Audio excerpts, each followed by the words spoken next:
சொல்கிறது நாம் யாக்கோபு 5 வாசித்தோம். அவன் ஐஸ்வர்யவன் ஆவதற்காக வெள்ளியும் பொன்னையும் சேகரித்தான், அவையில் துரு இவன் தான் என்னை சேகரித்தான்.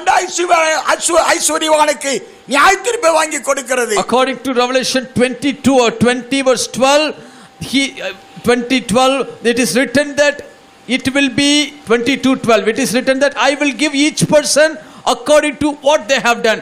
As we saw in James chapter 5, the rotten things which was in the hands of the rich people, they itself will charge against those rich people and they will condemn him.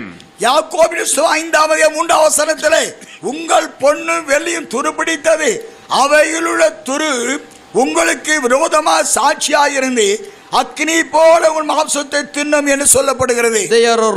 Their corrosion